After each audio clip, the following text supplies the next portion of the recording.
So OKRs, or objectives and key results, we're going to talk about what they are, where they came from, how they work, and most importantly, how you do better with SAFe using OKRs. So you know who I am, let's move on. What are OKRs? John Doerr wrote a book called Measure What Matters, which pretty much is the book that defines OKRs. He was at Intel when they were invented.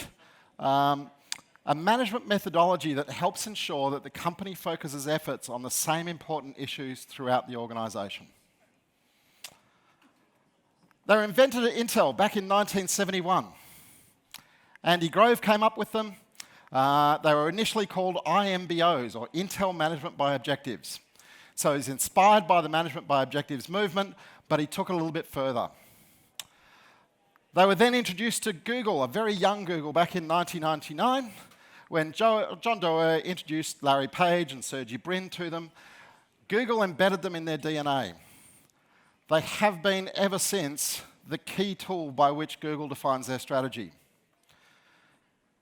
If you look today, here are a few of the companies you might recognise that currently use them. But it's not just the tech darlings. In Australia, virtually every major organisation is currently looking at how do they bring OKRs in to define their business strategy and get alignment towards it. So what is an OKR? The O is for objective. It's what you want to do. The KR is the key result. How will you know if you've achieved it? Now, a little bit of advice on objectives. They're a focusing tool. It's how you define what's really important. They need to be ambitious. They should feel somewhat uncomfortable. There's a quote I love that says, it's better to aim high and miss than to aim low and hit. So one of the things you're looking to do with an OKR is to set your vision high. You only want a few of them. Right? They're a focusing engine. They're really set to define what's most important to you. Now, when Intel introduced them, they used them all the way from top company strategy down to every individual in the company. So one of the ways you can use OKRs is individually. When I read about a new technique, I like to experiment on myself and my team before we experiment on our customers. So the first thing that I did was I tried OKRs personally. I've been using them for 3 years now. I find them a wonderful tool. And this year, as I mentioned this morning, I'm working on writing a book. It's been a very different year for me. I've spent the last 7 years living in planes and hotel rooms, travelling all over Australia and around the world, doing my work. I got to the end of the last year, I was pretty burnt out, and I said, look, I'm going to take a year off, I'm going to write this book and get some work-life balance back. So I sat down at the beginning of the year, I set myself some objectives for the year, and I'd like to share a couple of examples here in terms of personal objectives. So one of the things I did was I said, look, I'm going to think about 4 different dimensions. One of those was my health. I can tell you my health had suffered from my lifestyle. So in a year where I was going to get to sleep in my own bed a little bit, have a little bit more control of my life, I wanted to do something about my health and my relationships with family and friends. My children were used to me getting home and saying, Dad, when are you flying out again? So I wanted to change things in my relationships. I wanted to obviously write my book, and I had a business to keep running. So these are the 4 dimensions by which I define my OKRs. You're looking here at my second quarter objectives. Right? So crystallizing what you're trying to do, this objective, through various lenses. Now, writing the objectives is actually the easy bit. It's really easy to define an objective. Where it gets hard is making it measurable. Right? Key results are where the rubber really hits the road. So the recommendation is you want roughly 3 key results for each objective. Right? Remembering these are there to say, how will we know if we've achieved it? They should be measurable. They should be easy to grade on a scale from 0 to 1 or 1 to 100%. And they should be focused on outcomes, not activities. Right? Because the goal with an OKR is that you leave space to figure out the best activities. What you're trying to do is say, what's the outcome we're trying to achieve, and making sure that's measurable. Now, what you instantly discover is it's kind of hard to figure out how to measure these things. Right? Sustainable velocity of quarterly health change. How on earth do you measure that? In the end, you can find ways. Right? I want to lose weight, I want to get fitter. And the discipline of working your way through, saying, how will I measure this, is incredible in terms of what crystallizes for you, in terms of what you're really trying to achieve.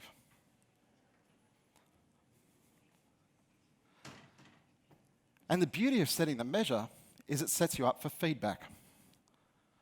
Right? When OKRs really count is when you get to the end of that quarter and you sit down and you say, how did I do? Now remember, we want to aim high. So the DNA of Google says we never want to actually achieve our OKRs. We don't want 100%. We actually want to set an objective that we think we've only got a 50-50 chance of achieving. That forces us to be ambitious. Right? Inevitably, we'll do a little bit better than that. We're looking to get somewhere around 60 to 70%. And then comes the moment of learning. You sit down at the end of the quarter, you grade your OKRs, and you say, how did I do? Now, this is my OKRs from the last quarter. And you'll notice I did pretty well on a couple of them. Not too bad on one, terrible on the other one. Right? I took a year off to write a book. And where did I perform worst? Writing my book. This prompts questions for you. Did I think it was really important and it really wasn't? Did I not plan effectively enough? What did I learn from that? Right? As I learn, it changes my approach for the next quarter. How am I adjusting my objectives based on what I've learned in the last quarter? Did I set the right objective? Did I figure out the right way to measure it? What did I learn? How am I going to improve? The data is phenomenal in terms of what it adds for you. Now, this notion of aspirational objectives is really hard in a lot of company cultures. I talk to clients and I say, you want objectives you've only got a 50-50 chance of achieving. And they say, well, that'll never work in our organisation. Right? We do or we don't. There is no try. But there's a little bit of a trick. Sometimes you have objectives you really have to achieve. So, as I mentioned this morning, I work with a lot of government organisations. A lot of their objectives are driven around changes in legislation. Right? There is no try when legislation changes. New law comes into effect, you've got to be compliant. So, Google separates OKRs into committed objectives and aspirational objectives. They try for most of their objectives to be aspirational. They recognise sometimes you just have to commit. And they separate them in the way they're treated in the company.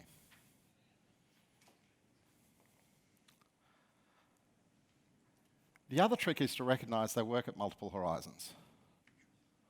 Most people run dual horizon OKRs. We run a yearly horizon and we run a quarterly horizon. At the beginning of the year, what are my objectives for the next year? At the beginning of the quarter, what am I going to do this quarter that moves me closer to my goals for the year?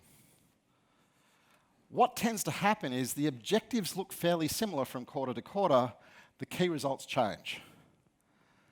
Right? They indicate your areas of focus, the needles you try to move that quarter towards your longer term goal. So that's personal objectives. That covers focus and it covers feedback. What about alignment? Right? When we move to alignment, there's this metaphor of a call to action and a response. At a senior executive level, I declare company strategy focus. Right? We want to reduce operating costs by shifting customers from call center to digital channels. Pretty common objective these days. And then what we look for is each department or each division to say, how can we contribute to achieving that higher goal? What are the things we can do, given our skill sets, our proficiencies? How do we contribute? So we see here a couple of different departments. One of them suggests that they can stop customers calling to ask how their thing's going by moving to proactive digital notifications. Another department says, gee, a lot of customers don't even realize they can do stuff with us on the web. Why don't we run a marketing campaign to raise awareness? All right? So they're clearly linked to that organisational OKR, but it's a response driven by your own capability. So we get this thing I think of as the OKR virtuous cycle. It looks a lot like a PDCA loop. Right? If you've been anywhere in Agile or SAFe, you've seen PDCA, plan, do, check, act. The thing about PDCA is it tends to be local. Right? It's what are we doing and how are we doing for my team, my train, my department. But with OKRs, I'm looking to that and say, how are we aligning? Right? So call to action, executive OKR. Response, what can we do to contribute towards that executive OKR? Then share. Right? What is everybody else saying? And there's an alignment check. So one of the groups I worked with last year, it was a cybersecurity organisation. It was a pretty big cybersecurity organisation. And they just restructured their entire division. And it was still pretty hazy. They'd redivided all the responsibilities. There was a lot of lack of clarity. So we worked through, with each of their departments, a process of setting their OKRs for the next quarter. And then we got together and we compared them. As soon as we compared the OKRs, we found out these guys thought they were responsible for something that these guys over here also thought they were responsible for. These guys had something critically important they wanted to do that was counting on these people who didn't care about it at all. So as you start to share across the organisation as well as up the organisation, you uncover the areas in which you're missing alignment. Then, of course, we execute, we measure our outcomes, we reflect and learn, repeat the call to action. So let's talk about OKRs in SAFe. The biggest reason that this, I believe, is critical is about getting to that shared business and technology mission and business and technology language. If virtually every company in the world is starting to think about defining business strategy with OKRs, and SAFe is all about strategy, surely we should be using the same language. So if we zoom back out to the big picture, we can see that OKRs can actually help us at every level of SAFe. Portfolio OKRs should inspire program OKRs. Program OKRs should focus product strategy. Product strategy OKRs should inform feature OKRs. Level to level to level, they bring us together. We see alignment as we travel down. We see transparency as we share back up and share across.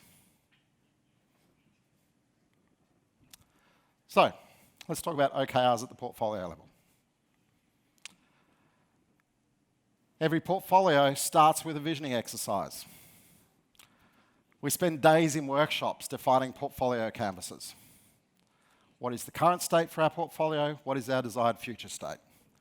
We model scenarios we believe will take us between them. Along that journey, one of the things that we set is our KPIs. Right? How are we going to measure the success of this portfolio? It's a pretty natural place to introduce OKRs. Right? Express your annual portfolio objectives as OKRs.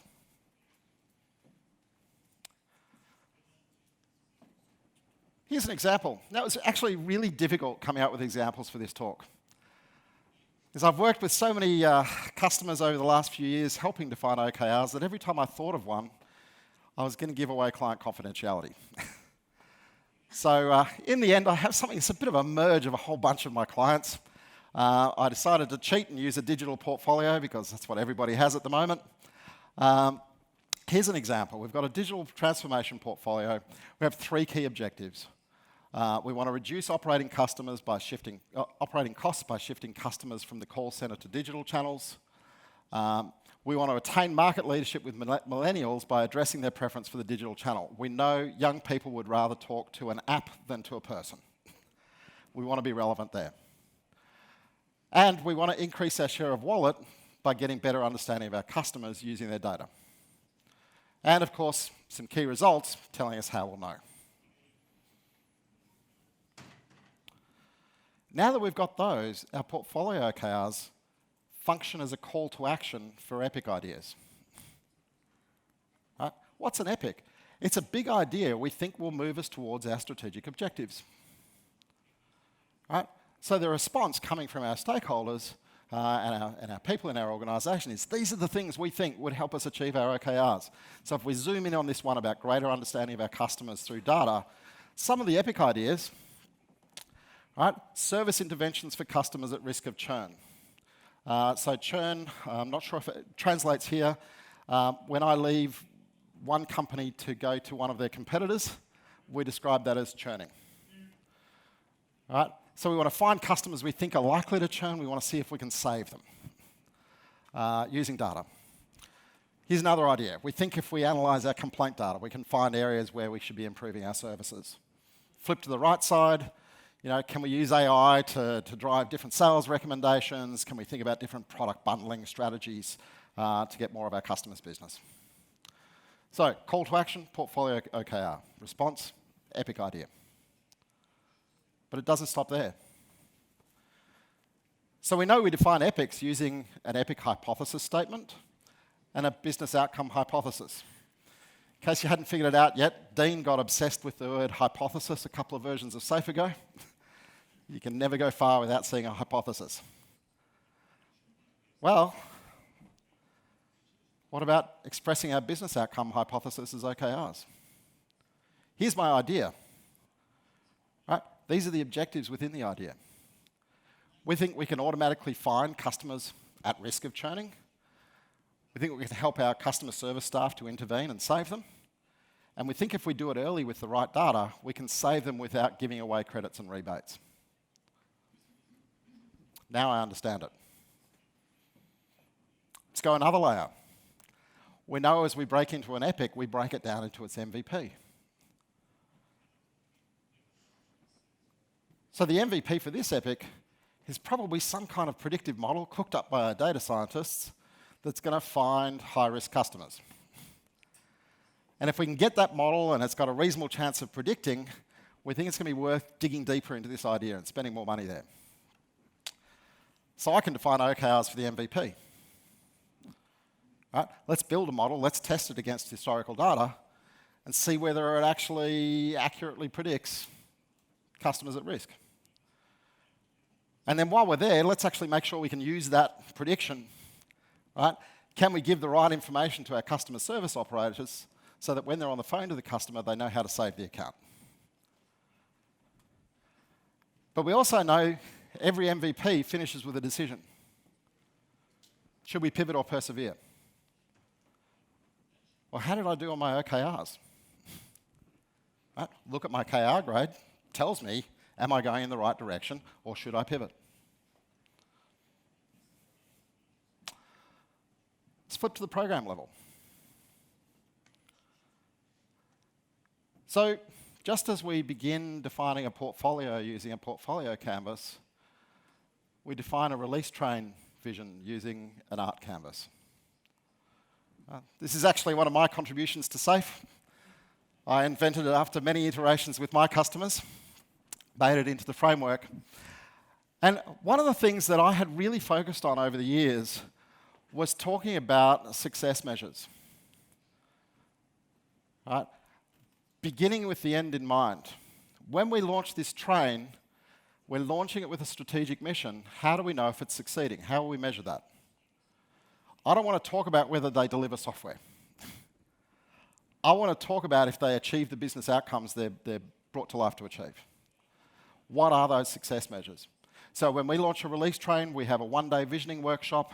We bring the prospective leadership in. We bring their key stakeholders or business owners in. We work our way through defining this canvas together. And a critical moment is when we say, how will we know if it's succeeded? Well, should be no surprise. OKRs are a pretty good way of expressing this. All right, so we're still in the same portfolio here. We have a train called Data-Driven Intervention. Might have worked with a couple of trains like that in the past. We've got a few objectives. They're obviously focused on how do we use data to work with our customers better. And we dig into their objectives. Well, we're going to build predictive models that help us to move from reactive to proactive customer service. Might not know exactly what models yet, but we'll know if they're working if we're starting to shift our call center traffic from inbound or reactive to outbound and proactive. We'll also know they're successful if we're spending less time on the phone because we're making the call at the right time with the right data. And along the way, we know that good risk models can help us with automating staff processes, so we figure we can help there as well. I now have a crystal clear vision. What is my train meant to achieve? Now, we know this train was brought to life because the portfolio said we think we need one of these trains. Right, we're going to allocate some funding to it because it's going to help us with our strategic OKRs. The portfolio OKRs were a call to action to that train. The train, as it comes to life, says, well, given the things that we're set up to do, how are we going to contribute towards those portfolio OKRs? So I have a call to action to the train. The train creates a local vision. This is a response to the call to action. Now it's alive. Portfolio has one more job. Lean governance. How are we going to govern that train? Well, we should be able to monitor their mission progress. Let's not talk about what features they're shipping. Let's talk about how they're doing on their OKRs. So I've worked with one train in particular over the last couple of years that have never shipped more than 50% of the features they committed to in any PI. Now, I'm a delivery guy. It kills me. Surely we should do better than that. But there's such a success with their mission that they're being talked about in Parliament. Right? Because what they're doing, they know what needles they're meant to move. And they're laser focused on shifting their attention to the things that are giving the greatest benefit. They'll sacrifice features for results. They're measured based on their OKR performance, not on shipping features, because it doesn't matter what software you ship. It matters what business outcomes you achieve. That's the way you want to govern. So if that's a kind of upward-facing view of the art OKRs, let's go inward. Because they should be a call to action for our product managers. What ideas have we got? What features do we think could help us achieve those OKRs? They turn up as feature ideas straight into our program Kanban. It's our funnel. What ideas will help us achieve our mission? And then we get a second purpose here. All those ideas land. Are they aligned to our objectives? Right? Do they demonstrably contribute to the OKRs that are set in defining the success of our train? But I can still go more. We're following the train of this MVP. We want to build this predictive model. We've got some OKRs defined for the MVP. And what we find here is it becomes really easy to find the features. Right? If we've got these objectives and we know how we're measuring them, what features would help us achieve that? So we know in SAFE we define a feature and benefit matrix. Name of feature, benefit hypothesis. Well, it's pretty natural to express our benefit hypothesis as an OKR. Right? What features do we need? Well, we're obviously going to need a model trained on historical data that's tested to make sure it works against history. And we're going to need something that helps our customer service guys. Can we pull meaningful enough data out of that model to enable our customer service reps to have the right interaction with the customer?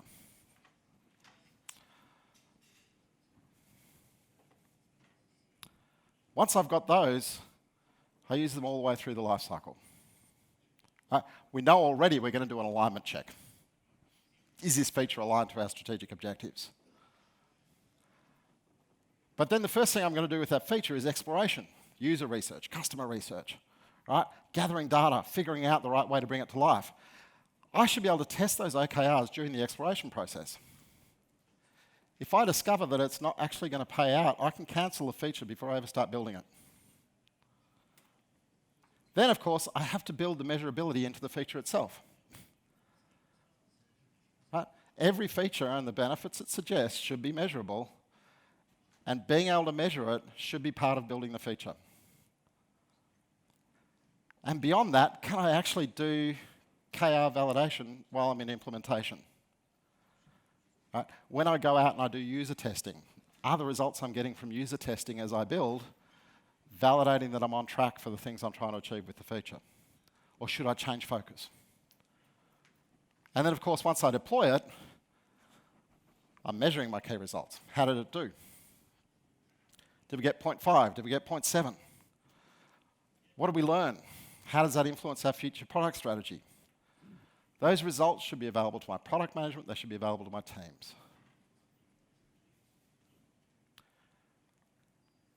There's one last place I can use OKRs at the program level. PI objectives.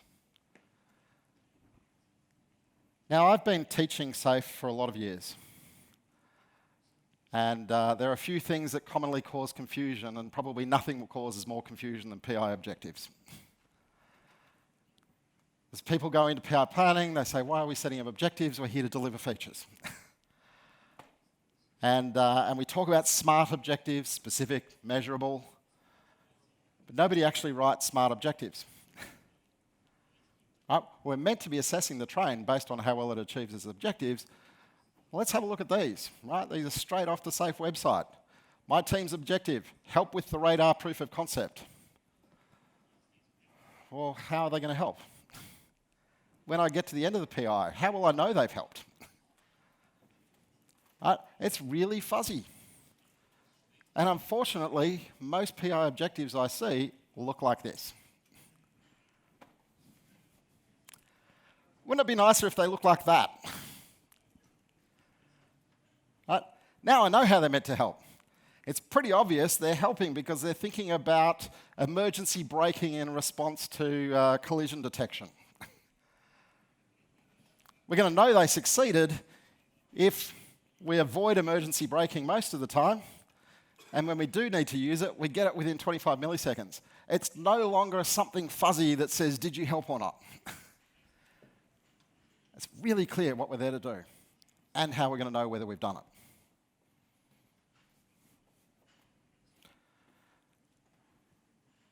And if we think about inspect and adapt, right, we know at PI planning, we got our business owners to look at our team objectives and say, what is the expected business value of these? And our business owners stood and they looked at them and they scratched their heads and said, on a scale from 1 to 10, I think it'll be a 7. And then they walked out and they promptly forgot about them. We get to the end of the PI and we're in inspect and adapt and we say, okay, now you've seen the PI demo. How'd you go? Right, what was the actual business value? And our business owners who've forgotten everything that they heard at PI planning basically go, how did I feel when I saw the demo? I'll give you a number. It feels very, very subjective. This is the most important metric in SAFe for train performance, release predictability. And it's based on opinions about really fuzzy objectives. Looks a little bit different if I've used OKRs. You can't write an OKR that's not smart. It's got to be specific and measurable by the time you get your KRs. The scoring's clear. Right? It's no longer how did you feel when you watched the demo. What did the data tell us?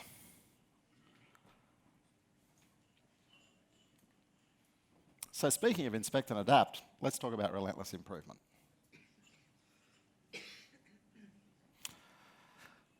So we go to inspect and adapt, fill up our improvement backlog. I've got a question for all of you. And if you're not doing SAFe, I'll ask it about retrospectives. Right? When you come up with improvement ideas, how good are you at following through? I'm going to ask for a fist of 5. We always follow through. We act on our improvements. We never do. Give me a show of hands. I've got a 3, 2, 2, 2. I got a 5. Some honest people. Right? It's amazing how often people dream up improvements and then they get busy with execution and delivery commitments, and the improvements are the first thing to get sacrificed. But even if they are, how do you know? I can't tell you how often I've seen some people pick up an improvement card, move it to done, and somebody says, "Is it really done?" We've got no idea. Somebody's decided it's done enough.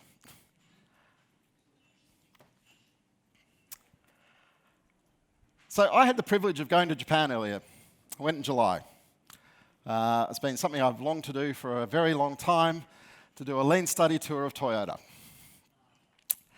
So we spent a week with Toyota senseis, walking through Toyota factories, doing simulations in Toyota training rooms. And I can't tell you how many times they talked about data that week. One of my big takeaways was that it takes an incredible amount of planning discipline to do just in time. And they basically said, if you haven't got data, there's no improvement, no Kaizen. It really underscored to me how terrible we are in Agile with improvement discipline. So the photo down below is from, it was a half-day simulation we did on Kaizen. Probably the biggest thing I learnt during that simulation was Toyota would never trust me with welding machines. So we started with this setup for doing some manufacturing and welding. It was pretty obviously very inefficient. We spent our first half hour with stopwatches. Timing, building data. And then our sensei, who was running the exercise, came over to us and said, "What improvement in profitability are you going to commit to?" We're like, "We don't know yet." He said, "Well, you're not allowed to start improving until you tell me the target." We had to lock in, we had to commit and sign up. We're going to get you a 30% improvement in profitability. Right, we've done the study, we know the current state, we'll set a goal.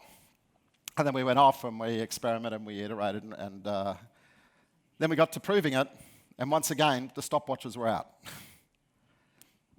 Big inspection, watching us perform the newly revised process, making sure we hadn't compromised quality, doing the stopwatches and going, "Yes, it's good, we'll sign off and it's done." Right? That's true improvement discipline. You've got data about the current state, you've got data about the future state, and when you get to the end, before you call it done, you verify the outcome. Now, you might not have achieved the outcome you set out for, but there's learning in that as well. But they'll never start an improvement until they've got a quantified target. So OKRs are pretty handy there as well. This is actually an example. It's probably one of the most common improvements that we work on with release trains. We begin and we say test automation is vital. You can't succeed with Agile without test automation. We know that. And everybody listens and they go, "Yeah, okay, but that's really hard. We work with SAP, we're working on the mainframe, we're working with ERPs. We're just going to get going." And a couple of PIs in, when they've made no progress on test automation, they start to realize how much it's hurting them, and we talk about improving. So what does it mean to improve? Well, this was actually a real example from one trainer I worked with. Right? They had mainframe, middleware, CRM, web. They were pursuing full continuous integration across the lot, hosted in the cloud with mainframe VMs. They knew they needed to do it because they kept running into massive, expensive regression cycles. Late-breaking defects that caused huge pain. So here's our objective. All teams are effectively improving in their adoption of unit test automation, and all teams are practicing non-automated BDD. How do we know? Define improving. Well, we define improving. Every team has one member practicing full TDD. Every team has 3 members who are at least novices with unit test automation. 75% of stories have fully specified Gherkin acceptance tests, and 100% of teams are confident facilitating specification by example sessions with their product owners. Right? Now, an interesting thing here is that the process of setting key results tells you the activities you're going to need to perform. Right? It actually begins to crystallize your strategy. But it also sets you up so when you get to the end of the PI, you can look back and say, how did we do?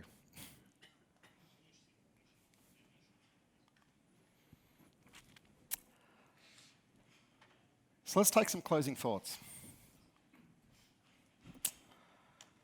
First one, you have to build your measurement muscle. Measuring stuff is hard. Right? If you've been doing Agile for any length of time, you know this. Because from the very first day I learned Agile 20 years ago, we were talking about value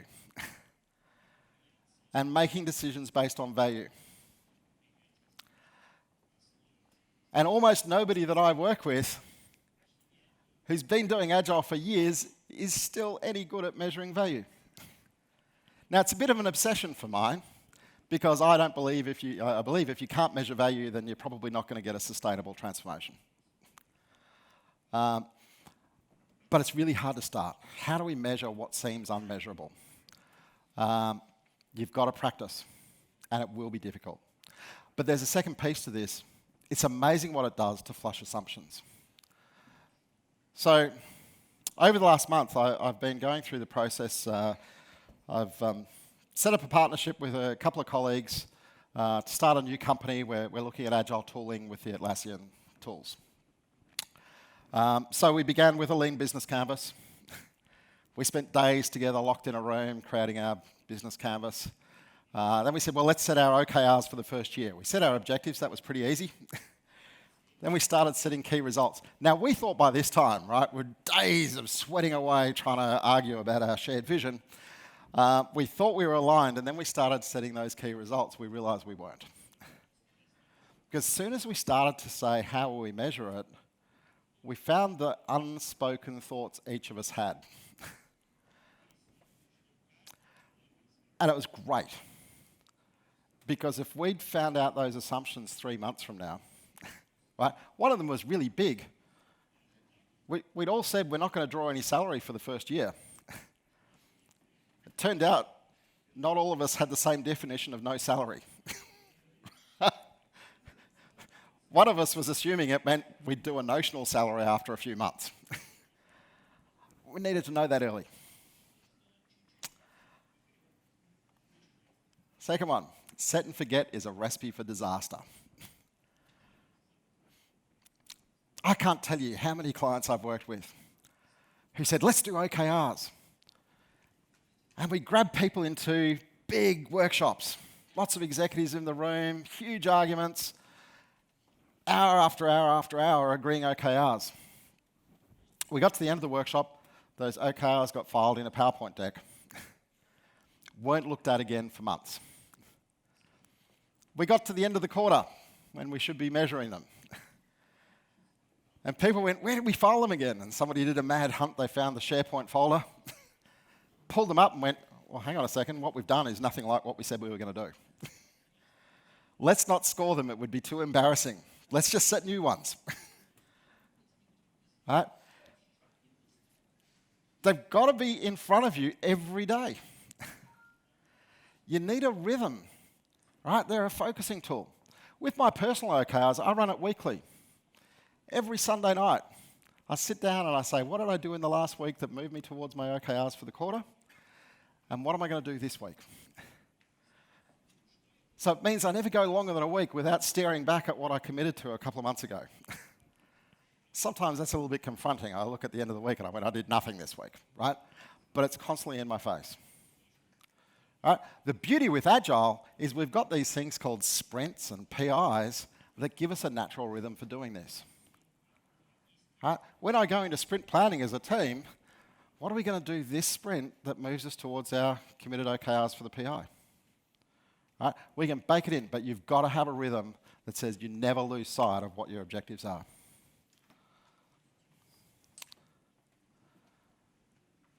Here's the last one. So I've walked you through today a very complex and complete way to integrate OKRs into SAFe. Every level. Portfolio to program, portfolio to epic, epic to feature, PI objectives. I've got no clients that do all of that. As a bit of theory, it really works for me. I've got a client who does at least one of those things, everything I talked about. Right? I've got a few clients that do 2 or 3 of them. The thing that I'll tell you is if you try to do all of that on day one, you will fail. By the time you finish setting all those OKRs, you'll be at the end of the quarter ready to set new ones. It's a lot of work. So don't try and start everywhere. Start somewhere. Think about what's in your sphere of influence. All right? Where do I have the control to begin? That's a great place to start. And I'll tell you something that's in everybody's sphere of influence. It's yourself. Right? Going through personal objective setting will be powerful for you. It'll change who you are and your effectiveness at work. It'll change who you are at home. It's a great discipline. But it's also a great place to make mistakes nobody else can see. Because your first few sessions, you'll set terrible objectives and you'll set terrible measures for them. But it's a personal learning journey. The only thing I'd tell you is share them with somebody for accountability. Right? There's something about publishing your OKRs. Right? I share mine with my personal trainer. So as she is busy watching me scream with some new exercise, she asks me how I'm doing with some business objective. It's always interesting. Right? You need the accountability of sharing, but it's great to learn there, and it will help you. The reason why it's great to learn there is because it gives you the confidence to go and take it into a business setting.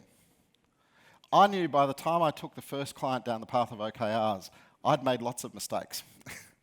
I knew some of the mistakes they were going to have, and I was pretty confident to help them.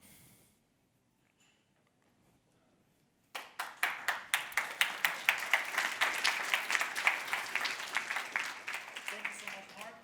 We have time for questions, вопросы. Подходите, как обычно, устраиваемся. Yeah, and also you still. I'll remember this time. No surprises. Yeah, hi. Thanks for your presentation. At the beginning of it, you told that there is an objective and key results, and key results should be fulfilled about 16 or 17%. That's okay. Yep.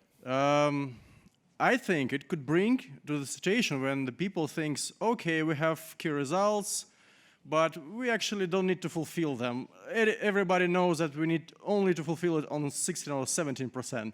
Yep. Then why to have such goals that you know you could not fulfill and you will not fulfill? Look, that would be a risk. I guess the thing that I would share with you is facilitation is really crucial to setting OKRs. And I think one of the roles of the facilitator is to challenge, to say, are you really stretching? You can tell when people are stretching. They feel uncomfortable and they look at each other to go, are we really signing up to this? Mm-hmm. So for me, it's part of the role of the facilitator in helping a group to set that tone, is to challenge them and make sure they're challenging themselves. Is there a risk people will become complacent? There's always that risk. But again, I think it's one of the key things you're looking for as a facilitator. Create the environment of challenge. Okay, so you don't see such situation in the companies that they think about it? So I've never personally run into that. Uh-huh. There's a whole bunch of perhaps radical and challenging things that I introduce to people. And they always have fears. And every now and again, those fears play out, but it's amazing how often the fear is of bad behavior. Because historically, we're wired to expect people to do the wrong thing. But I think it's one of the things that we're hoping for in an agile world, is to say, instead of expecting people to do the wrong thing, give them the chance to do the right thing. All right. Thank you. Okay, I noticed that the next level in the cascading of the OKR from feature level is a user story. And looks like the user story standard form, that the description is an objective and acceptance criteria are key results. Look, I've got to be honest, I would never try and go down to story level with them. I think it would just become too heavy at the story level. So for me, my stories are how I believe I will achieve my feature OKRs. And if I tried to get down to OKRs at the story level, I think I could get very lost very easily. Okay, thanks. I thank you very much for your presentation. I had a question related to my previous jobs, because sometimes when you work in a big enterprise company, objectives didn't cover all the products that created by this enterprise company. Like, we need to maintain with our B2B sector, and I always was troubled. What should we do to maintain this? Because sometimes we have objective key results for several groups of products, and should we just add some objective for different products, or should we change the whole creation of the company to set the one direction? So I think the answer is there are different circumstances for OKRs. If I'm thinking about OKRs in SAFe for an agile release train, I'm thinking about everything that's done on the train. If I look at other contexts, let's say personal, right, my OKRs don't describe everything I do. Right, they've got nothing to do with my client commitments. But I still have to turn up to work and help my clients. So what I use OKRs for personally is, in the areas of my life that aren't spoken for, what's most important. And I find quite often when I'm first introducing them to some clients, that's actually how we'll use them. So the example I shared from that cybersecurity organisation, they knew what they were doing. They had a committed program of work. Right? They had stuff that they just had to do in terms of their cybersecurity obligations. What we were doing was saying, where do you want to change? Where do you want to evolve? Right? So what we were trying to say is, in our limited discretionary time, what's most important for that time? So I think it's a question of understanding your context and recognising, are we using them in a way that defines everything we do? Or are we using them in a way that defines where we're focusing on change? And recognising it could be two very different schools of thought. Thank you so much. Thank you so much for your presentation. I have three practical questions. I also know Dor's book, and we all tried to map his approach to our strategic planning. So, first moment, about checking MVPs. Okay, yep. We will talk about acceptance criteria, hypotheses which we need to check, but also methodologically. If we talk about OKRs, we talk that 50–60% it's enough for OKR. It's okay, but is it enough for checking hypothesis for MVP? So I guess if you think about an MVP is a hypothesis. Right? If I go back to lean startup, I have a big idea I want to spend a lot of money on. Right? The goal of my early MVPs is to invalidate that concept. Right? Before I spend 10 million, can I spend 100,000 and prove whether it's worth spending the other 9.9 million? Okay. So I'm literally in my MVPs looking out to disprove. So, you know, what's the right number for my OKRs? Well, my OKRs should be designed to test the hypothesis, to enable me to make a decision to say, do I invest more? And to help me tune the way in which I invest the next slice of money. Is that 60%? Is it 80%? Well, I think it probably depends on what I'm testing. Right? So let me use a real example from predictive models. Right? It's something most of my clients are playing with AI and data science, and how do we get artificial decision making. So one of them was looking at people reporting their employment income to the government. So if I'm on social welfare, I have to report any income I have, and they had a model that said, we think we can work out whether people are accurately reporting their income in terms of how it affects their welfare payments. They ran this model, and their hypothesis was that they would have a 60% chance of identifying bad reporting. What they found after they tested the model was that 80% of people were reporting the wrong income. Wasn't necessarily because they were evil people. Right? They had to report every 2 weeks, but they got paid every month. They made simple errors in translation. So we got to the end, and we were testing it, saying, well, we can find people doing the wrong thing 80% of the time. We were only hoping to find them doing the wrong thing 60% of the time. But in actual fact, now that we found them doing the wrong thing 80% of the time, we've recognized that this model's the wrong answer. We need to find some way to make it easier for them to report the right income. So, you know, in one sense, we'd met our OKRs. On the other hand, in meeting them, we'd proved that we were going in the wrong direction. What do I want? I want the data that helps me have that discussion. I'm not going to set some point arbitrarily that says this is the go or no-go. But when I have the discussion in the presence of data, it's a better discussion. Okay, thank you. Another question.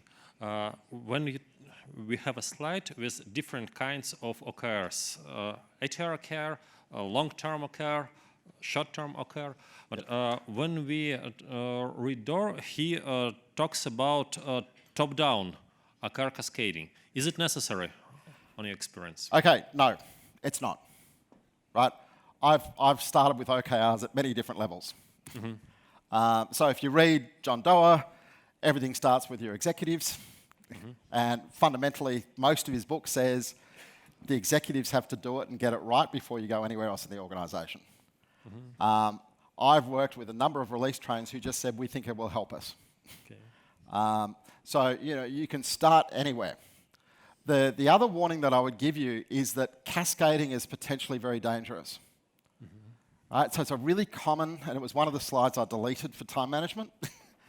A really common thought is to say, I set an OKR here, and then I cascade that to the next level, and then I have to link very clearly their OKRs to my OKRs, and then they cascade it to the next level, and I go through 6 levels of cascade. What I know is by the time I go through 6 levels of cascaded OKR setting, 3 months have gone by. Right? I very quickly become a stagnant organization, and there are a whole bunch of evils that come with it. It's one of the reasons I talk about call and response. Yeah. Right? So I can actually skip levels in the response. It's got to be clear to me. Sometimes hierarchy is more useful than other times, but getting into a very pure cascading scenario will bring me undone. I read it in the book, and I've seen it improve. I've had a couple of clients who tried to very carefully cascade. And to be honest, it was an early mistake that I made. And we just saw how long it took before they locked their OKRs in. At the team level, they had about 2 weeks left in the quarter by the time that they had actually got their OKRs signed in. So yes, there should be some linkage, but don't look for it to be too tight and prescriptive. Of course. Okay. And the last one. Should I? Sorry. Have you experience of applying OKRs for people development in any? Only for myself. Long term or short term? Well, both. Thank you very much. No worries. Thank you, Mark, for your presentation. My question is connected to the previous one, and it's about you talked that you should implement or introduce OKRs in somewhere, some level. But do you have some recommendation? Which level is the minimum to get much efficiency of this method? So to me, it has to be some level of leadership. Right? I think as a coach, I've come to the conclusion that every organization has a level where you cross from executive to senior manager. Right? So you have multiple layers of executive, and then you have multiple layers of senior manager and middle management. And there's a line where at this level I'm an executive, at that level I'm not. That tends to me to be the secret level to transformation. Right? I need the most junior executives and the most senior middle managers. Because that's my middle management that actually makes the organization work. So level under the top management is the best level where we start. I'm looking for that, the most junior executive and the most senior manager. That layer there, they're a great level to begin any kind of change, and a great level to begin with OKRs. One thing I've done quite regularly, I usually ask that level, right? So I've got an executive, he's got a number of direct reports, and I say, you're now going to work as an agile team. You're an agile leadership team. And we're going to work together on how you're changing your organization as an agile team. That's going to be your Kanban, is about changing your world. That team there, that's my favorite first place to begin with OKRs. How are we going to change our world in the next quarter? Because when they master it, it starts to flow below, but they've got enough influence to really make a difference. Okay, thank you. Thank you so much. And that's it. And my last question for you, where goes the book? I know. I should have been thinking about that along the way, shouldn't I? Well, we've got to go with the man who had 3 useful questions, I think. Thank